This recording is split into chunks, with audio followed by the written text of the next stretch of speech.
Assalomu alaykum. Bu darsimizga xush kelibsiz. Bu darsda siz bilan qanday qilib marketing agentligini bir dashbord orqali va umumiy bir tizimda boshqarish mumkinligini ko'rib chiqamiz. Mani Agency iOS bu 3.0 produkt hisoblanadi. Ya'ni bu mani 3-agentliklar uchun 3 marotaba chiqayotgan, 3 marotaba update bo'lgan sistema hisoblanadi. Hozir sizlar bilan butun bir sistemani birma-bir ko'rib chiqamiz. Nima imkoniyatlari bor, ishlar qanaqa bajariladi, hammasini birma-bir ochib beraman. Demak, bizda birinchi o'rinda e'tibor berishimiz kerak bo'lgan narsa, hozir bizda dashbordda o'tiribmizda va agar sizni agentligingizni dashbord qiladigan bo'lsak, bizada ikkita dashbord bo'ladi. Ya'ni aynan nimaga ikkita dashbord? Ikkita dashbord bo'lishligining sababi, siz agentlikda CEO bo'lasiz, asoschi bo'lasiz va ma'lum bir dokumentatsiya va moliyaviy tomonlar xodimlaringizga doimiy ochiq bo'lmaydi. Ya'ni ularni siz maxfiy holatda saqlaysiz. Ya'ni qancha kelishuv qilyapsiz, qanaqadir dokumentatsiya ishlari bo'lishi mumkin, ularni maxfiy saqlaysiz. Aynan shu sababli bizda ikkita dashbord bo'ladi. Birinchisi SEO dashbord bo'ladi, ikkinchisi team dashbord bo'ladi. Ya'ni jamoa uchun dashbord bo'ladi. Siz SEO dashbordda aynan shu moliyaviy va dokumentatsiyani saqlaysiz, lekin u orqadagi team dashbord bilan, umumiy dashbord bilan bir-biriga bog'liq holatda ishlaydi. Ya'ni siz bitta tizimni boshqarasiz, lekin ikki xil holatda uni ko'ra olasiz. Biz hozir dashbordda turibmiz, aynan SEO dashbordda turibmiz. Qayerda nima joylashganligini birma-bir ko'rsatib o'taman. Demak, mana bu yerda bizada qaysi page turganligimizni ko'rsatadi. Masalan, ichkariga kiradigan bo'lsak, bizda ko'ryapti, mana bu ikkita narsa bor. Orqaga qaytayotgan bo'lsak, biz birinchi pejga qaytamiz. Bu bizada qaysi pejda turganligimizni xuddi sayt holatida ko'rsatadi. Endi bizada chap qismda navigatsiya bor. Bu bizani agentlikni jamoaviy dashbordiga, Content Hubga, Findash moliyaviy dashbordga va Privacy maxsus xavfsiz holatda saqlanadigan dokumentlarimiz, moliyaviy hisob-kitoblarimizga olib boradi. Bizda undan tashqari mana bu yerda 4 ta knopka bor. Bu knopka bizda tezkor avtomatizatsiyani amalga oshiradi. Ya'ni bu knopkani bosishimiz orqali yangi mijoz qo'shamiz. Bunda yangi loyiha, yangi vazifa va yangi kontent bizani sistemamizga o'zi qo'shadi. Endi bizda dashbordda agar siz agentlik bo'ladigan bo'lsa, sizda ya'ni muhim bo'lgan ma'lumotlar, kalit umumiy har kunlik ko'rib turishingiz kerak bo'lgan, ya'ni key performance qanaqadir metrikalar, ma'lumotlar bo'lishi mumkin. O'shalarni umumiy dashbordga chiqarib qo'yganman. Ya'ni biza nimalarni ko'rishligimiz mumkin. Faol loyihalar, ko'rib turibsiz, bizda ikkita faol loyiha bor agentlikda, Akfa Build va Yuksalish maktablari. Buni statusi, necha foizda ishlar bajarilayotganligi va deadline bizga ko'rinib turadi va aynan mana shu proyektimizni nima maqsadda olganligimiz ham bizga ko'rinib turadi. Endi undan tashqari bizda faol loyihalardan keyin vazifalar bo'limi bor. Biz vazifalarni har xil ko'rinishlarda ko'rishligimiz mumkin. Ya'ni bizda bugungi vazifalar, ertangi vazifalar, shu haftalik vazifalarni ko'rishingiz mumkin. Ya'ni mana shu haftada qaysi kunda nima vazifa borligini ko'rishingiz mumkin. Endi bugungi kunga qaytadigan bo'lsak, bizda vazifa bo'ladi, qaysi loyihaga tegishli, qaysi statusda va kim mas'ulligini ko'rib tursa bo'ladi.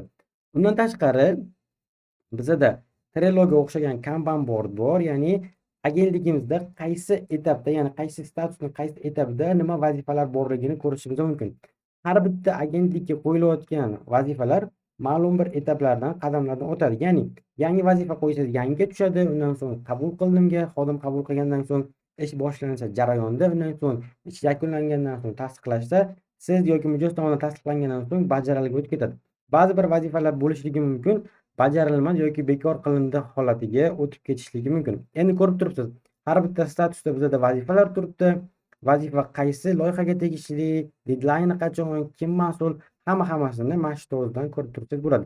Bular bilan yana detalli holatda keyinroq ko'rib chiqamiz. Endi bizda content plan, bizda content planda haftalik view bor. Mana shu haftada qaysi proyektimizda qayerda qachon qanaqa kontent chiqishligi, oylik kesimda to'liq kalendar holatda nima mavzuda, qaysi proyektimiz va o'sha videoni statusi, hamma ma'lumotlari mana shu yerda o'zidan ko'ringan bo'ladi. Endi biza kontent planni table holatda ham loyihalar bo'yicha gruppa qilingan holatda ko'rishligimiz mumkin. Ya'ni qanaqa kontentlarimiz bor, qanaqa statusda, kim mas'ul, hammasini mana shu to'g'ridan ko'rishimiz mumkin. Endi pastroqqa tushamiz. Bizning dashbordda xodimlarimizning kartochkasi bo'ladi. Ular kim, qaysi bo'limda ishlaydi, status qanaqa, qaysi loyihalarga mas'ul, shular haqida to'liq ma'lumot olishimiz mumkin bo'ladi. Endi bizada bu asosiy dashbord hisoblanadi. Ko'rib turibsiz, agentligingizda nima proyektlar aktiv, qanaqa loyihalari bor, qanaqa kontentlari bor, xodimlar tizimot, hammasini mana dashbord o'zi turgan holatda ko'rishingiz mumkin. Endi bizda ham chap qismda balans bor, ya'ni agentligingizni hozirgi holatdagi balansini ko'rib tura olasiz. Endi bizda Findashga kirsak, moliyaviy dashbordimizga kiradigan bo'lsak, hop, bu yerda nima narsalar bor? Bizada daromad qo'yish va xarajat qo'yish knopkamiz ham bor. Shularni bosish orqali biza qanaqadir daromadimizni yoki xarajatimizni qo'shishligimiz mumkin. Bizada chap tomonda katta grafikada oyma-oy agentligimiz qancha daromad qilayotgani va xarajat qilayotganini grafikada ko'ra olamiz. Mana bu o'ng qismda biza xarajatlarimizni ko'ra olamiz, ya'ni qatlaga ketganligini, barcha daromadlarimizni table holatda, xarajatlarimizni table holatda ko'rishimiz mumkin. Undan tashqari qatga qanaqa xarajat qilayotganligimizni ko'rishimiz mumkin. Bu orqali siz agentlik to'liq moliyasini aynan mana shu dashbordda boshqara olasiz. Buni proyektlaringiz bilan bog'lasangiz bo'ladi va bu mutlaq xavfsiz holatda ishlaydi. Ya'ni xodimlari, tashqi holatdan boshqa hech kim buni bilolmaydi. Faqatgina o'zingiz kirib to'liq boshqara olasiz. Endi biza agentlikni jamoaviy, ya'ni team dashbordga o'tamiz. Agency dashbord qismini bosish orqali u yerga o'tamiz. Endi bizada xuddi SEO dashbordga o'xshagan view ochiladi. Ya'ni faol loyihalar, vazifalar, kontentlar, jamoa ko'rinishlar ochiladi va lekin bizada navigatsiya o'zgaradi. Ya'ni bizda navigatsiyada nimalar qo'shiladi? Birinchi o'rinda operatsion tizim, keyin content hub, jamoa, agentlik va system. Mana shu bo'limlar qo'shiladi.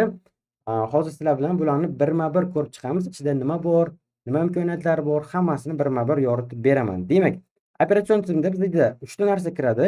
Mijozlar bazasi, ya'ni CRM holatda, loyihalar va vazifalar. Bular uchalasi bir-biriga bog'liq holatda ishlaydi. Birinchisida mijoz keladi, mijozlarda loyihalar bo'ladi, o'sha loyihalarda vazifalar bo'ladi. O'sha hammasi bir-biriga bog'liq holatda ishlaydi. Ya'ni endi ochamiz. Mijozlar bazasini ochadigan bo'lsak, bizga mana bunaqa birinchi o'rinda table holat ochiladi. Ko'rib turibsiz. Mana asosiy dashbordga qaytib yana test qilib ko'rsataman. Asosiy dashbord bizda ko'p ma'lumotlar bo'ladi. Biz ma'lum bir bo'limga kirganimizdan so'ng navigatsiya doimo biz bilan qoladi. Tezkor holatda pejlardan o'tib qaytishimizga uchun va mijozlar bazasiga kirganimizda faqat mijozlar bazasiga oid ma'lumotlar bizga ko'rinadi. Ya'ni mijozlar bazasining jadval ko'rinishida bizda nimalar bo'ladi? Mijozimizning nomi, ulardan aloqadagi shaxs, o'sha mijozimiz u yerda qaysi rolda ishlaydi, Telegram username, telefon raqami, ya'ni kontakt ma'lumotlari bo'ladi. Mijozimiz qayerdan, statusi, u potensialmi, faolmi, tugallanganmi yoki yo'qotilganmi, hududlarga ham bemalol o'z tanlab qo'yishingiz mumkin. Undan tashqari mana shu mijozimiz bilan ish qachon boshlanib, qachon tugaganligi, oxirgi marta qachon muloqot qilganligingiz sistemada chiroyli holatda to'liq shakllanib borishligi uchun mijozning logosi yoki uni rasmlarini kiritib borishingiz mumkin. Aynan mijozingizga tegishli loyihalar ham aynan mana shu qismda ko'rinib boradi. Masalan, sizda bitta mijozda 3-4 ta loyiha bo'lishligi ham mumkin. Ularning hammasi sistemaga bir xil holatda ketma-ketlikda saqlanib bo'lib boradi. Buni ruchniy holatda kiritmaysiz. Loyiha sazat qilayotganda o'sha qaysi mijozga tegishligini bizga belgilaymiz, o'shanda avtomatik kelib tushadi. Demak, har bitta barcha mijozlarimizda bizda kartochkasi bo'ladi, to'lov holati, umumiy statusi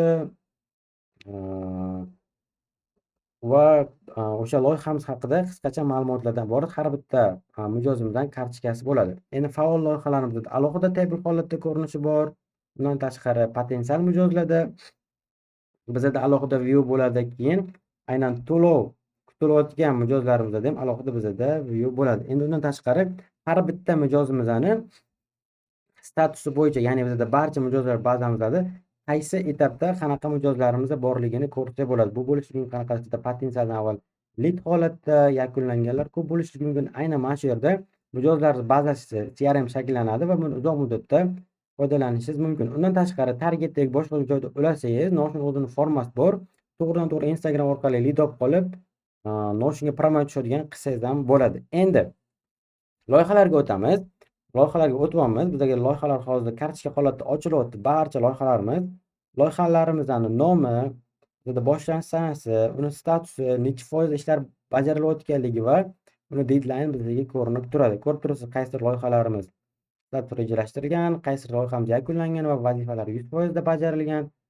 qaysi biridir aktiv va vazifalari 33% bajarilgan. Endi bularni detalni ichki holatda nima borligini ko'rib chiqamiz. Birinchi o'rinda jadval holatini ko'ramiz. Jadval holatda har bitta mijozning nomi bo'ladi. Uni bizani CRM bazamizdan qaysi mijozga tegishliligini belgilaymiz. Undan so'ng uni statusi, mana shu loyihamizning boshlanish sanasi va tugash sanasi, ya'ni deadline, loyihamizdagi bizdan kim mas'ul? Ko'rib turibsiz, mana bu o'zi avtomatik hisoblayapti.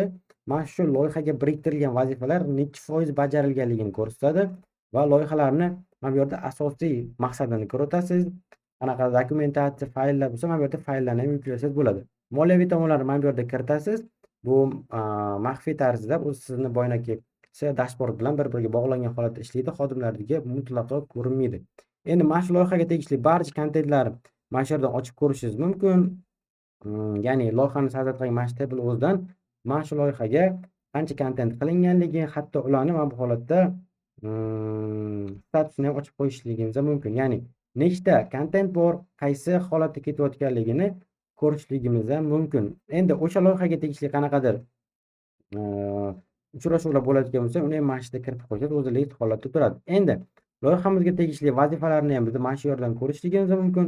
Xuddi bunga ham statusni yozib ochib qo'yishingiz mumkin. Undan tashqari muhimlik darajasini endi ko'ryapsiz, bizda mana shu loyihaga tegishli nechta vazifa bor, qaysi statusda turibdi va muhimlik darajasi qanaqaligini ko'rsa bo'ladi. Undan tashqari masalan muhimlik darajasini o'chirib qo'yib, o'rniga qanaqadir deadline ochadigan qilib qo'ysa bo'ladi. Mana bizda har bir mana shu loyihamizga tegishli vazifalar deadline va status holatda ko'ryapti. Endi biza kartochka holatda chiroyli bo'lishi uchun, tizimli holatda ishlash uchun har bitta mijozning logosi va fotosini kiritib qo'ysangiz, mana bunaqa chiroyli holatda bizda har bitta loyihamizda kartochkasi saqlanib bo'lib boradi. Endi biza har bitta loyihani kartochkasini ochadigan bo'lsak, bizada qanaqa view ochiladi? Xo'p, bizada loyihaning asosiy maqsadi ko'rinadi, statusi nima bilan bizada yopiq turadi, deadline necha foiz ishlab bajarilgani ko'rinadi. Endi jarayon bo'yicha ma'lumotlari ham bizada ochiladi. Masalan, hozir katta ekranda ochib olamiz. Menda internet bilan ozroq uzilish bo'lyapti. Xo'p, jarayon degan ochib bizada mana shu loyihaga tegishli qanaqa vazifalarimiz borligi, qanaqa kontentlarimiz borligi, uchrashuvlarimiz ro'yxati kelib chiqadi. Undan tashqari ma'lumotlar qaysi mijozga tegishli, qachon boshlanadi, qachon tugaydi, qanaqa moliyaviy holatda olingan, hammasi ko'rinadi. Undan tashqari kontentlarni ham mana shu yerda o'zida status holatda ko'rsak bo'ladi, loyihalarni loyiha bo'yicha ko'rsak bo'ladi. Undan tashqari bu yerda hamma vazifalarni ochyapti, lekin mana bu yerda bizda birgina ikkita, uchta tugma bosish orqali biza faqatgina mana shu loyihamizga tegishli vazifalarni filtrni qo'shib qo'ya olamiz. Bizada doimiy saqlanib bo'lib boradi. Ya'ni loyihani kartochkasiga kiryapsiz, unga tegishli kontentlarni ko'ryapsiz, vazifalarni ko'rasiz va analitikani ham mana shu yerda o'zidan ko'rishingiz mumkin bo'ladi. Demak, biz orqaga qaytamiz. Xo'p. Xo'p, bizada keyingi narsa, hozir loyihalar bo'limini yana bir tekshirib chiqamiz. Bizda nimalar qolib ketdi? Loyihalarda ham bizda aynan faol loyihalarimizni ro'yxatda ko'rishimiz mumkin. Har bitta loyihamizning status bo'yicha umumiy statusda nechta loyihalarimiz borligini ko'rsak bo'ladi. Deadline bo'yicha timeline'da ko'rishimiz mumkin. Undan tashqari qaysi mijozimizga tegishli nechta loyiha borligini biza ko'rishimiz mumkin bo'ladi. Endi vazifalar bo'limiga o'tamiz. Vazifalar bo'limida mana navigatsiyadan yopib qo'yamiz. Vazifalar bo'limida barcha vazifalarni mana shu yerda kirib boradi. Demak, bizda nimalar bo'lishligini birma-bir ko'rib chiqamiz. Birinchi o'rinda vazifani nomi bo'ladi, vazifada status bo'ladi. Har bitta agentlikda vazifalar ma'lum bir steplardan yuradi. Ya'ni yangi vazifa qo'ysangiz yangi bo'ladi, xodim ko'rsa qabul holding o'tadi, ish jarayoni boshlansa jarayonga o'tadi. Ish yakunlanib siz yoki mijoz tomonidan tasdiqlash kerak bo'lsa tasdiqlashda o'tadi va agar ish yakunlansa bajarilga o'tib ketadi yoki shunaqa holatlar bo'lishi mumkin, ish atmen bo'lishi mumkin yoki bekor bo'lishi mumkin. Aynan shu holatda o'z statuslari ham belgilab qo'yiladi. Yangi vazifa qo'shganingizda doimo muhimlik darajasi belgilanmagan bo'lib turadi, lekin uni muhimlik darajasini belgilab xodimlaringizga bosib qolgan holatda yoki qanaqadir tezlashtirgan holatda ishlarni tezroq bajartirishingiz, muhim vazifalarni ertaroq tugatishingiz mumkin bo'ladi. Endi bizda har bitta vazifada deadline bo'ladi. Mas'ul xodim belgilaysiz, xabar bo'lishi uchun emailni kiritasiz. qaysi loyihaga tegishli ekanligini belgilaysiz. Undan tashqari vazifaga qanaqadir natija fayllari bo'lsa, ularni ham yuklab qo'yasiz. Xodimlar kechikish sabablarini mana bu yerga yozib qo'yishligi mumkin bo'ladi. Endi biz agentlik miqyosida qayerda, ya'ni qaysi statusda qanaqa vazifalarimiz borligini ko'rsak bo'ladi. Ko'rib turibsiz, hamma detalli ma'lumotlar ochilib o'tdi. Qaysi loyihaga tegishli, kim bajaradi, qaysi etapda, undan tashqari xodimlaringiz kesimida, masalan, Sardor xodimimizga nechta vazifa bor, qaysi proyektda qanaqa holatda, Jafarda nechta bor, Alisherda nechta bor, hammasini mana holatda ko'rsak bo'ladi. Endi bizada loyihalar kesimida ham ko'rsak bo'ladi. Masalan, Akvada qancha, Nesvan loyihamizda qancha, Shirin TXda qancha va boshqa loyihalarimizda qancha vazifa borligini biza ko'rsak bo'ladi. Endi bizada yana muhimlik daraja bo'yicha ko'rinishlar bor. Ya'ni eng muhim vazifalarni yuqori holatda, o'rta va past holatda muhimlik daraja bo'yicha vazifalarni ko'rishimiz mumkin. Undan tashqari oy bo'yicha, hafta bo'yicha har xil viewlarda biza vazifalarni ko'rishligimiz mumkin. Endi biza nima narsalarni ko'rib chiqdik? Operatsion tizimda mijozlar bazasini, loyihalarni va vazifalarni ko'rib chiqdik. Endigi navbat bizda Content Hubga bo'ladi. Xo'p, Content Hubni ochib olamiz. Content Hubda birinchi o'rinda Content Plan bor. Content Plan qanaqa sistemada ishlaydi? Content mavzusini kiritasiz, undan so'ng platformani belgilaysiz. Har xil platformalar bo'ladi. Bizda videoni turi bor, uni ham belgilaysiz. Qaysi loyihaga tegishligini o'zi mana bu yerda list holat chiqib turadi, belgilab qo'ysangiz bo'ldi. Mijoz o'zi avtomatik belgilanadi, ya'ni loyihani biriktirsangiz, mijoz o'zi avtomatik keladi. Masalan, test qilib ishlataman, uchirib yubordim, mijoz ham uchib ketdi. Masalan, Akfa bo'lib belgilab olaman, mijozimiz Jahongir Ortiqxo'jayev chiqib ketyaptilar. Endi mas'ul xodim, ya'ni bizaga kontentimizga mas'ul xodim belgilaymiz. Har bitta kontentda bizda ma'lum bir steplar bo'ladi, ya'ni u g'oyadami, jarayondami, tasdiqlashdami, tayyormi, joylandimi, har bitta etapini biza ko'rishligimiz mumkin va kontentimizga qachon yuklanishiga aniq sanada belgilab qo'yishimiz mumkin. Bizda nima narsa bor? Har bitta videoni ichida mana qisqa template bo'ladi. Undan tashqari Notion o'zida AI bor. Notion AI orqali mana bu yerda ochib ko'rsam, Notion AI orqasida ChatGPT ulangan, istalgan holatda kontentlarni yozishingiz, to'liq bir agentlik sistemangizni analiz qilishingiz va to'liq AI imkoniyatlaridan foydalanishingiz mumkin. Undan tashqari Notionda hozir AI agent bor. AI agenti ham normalniy kuchga ega, unga ham har xil vazifani bajartirib olishingiz mumkin bo'ladi. Endi biz kontentlarni status bo'yicha ko'ra olamiz. Qaysi statusda qanaqa vazifalar turibdi? Oy bo'yicha, ya'ni mana shu oy qaysi proyektimizda qanaqa kontent chiqishi bo'yicha, undan tashqari loyihalarimiz kesimida.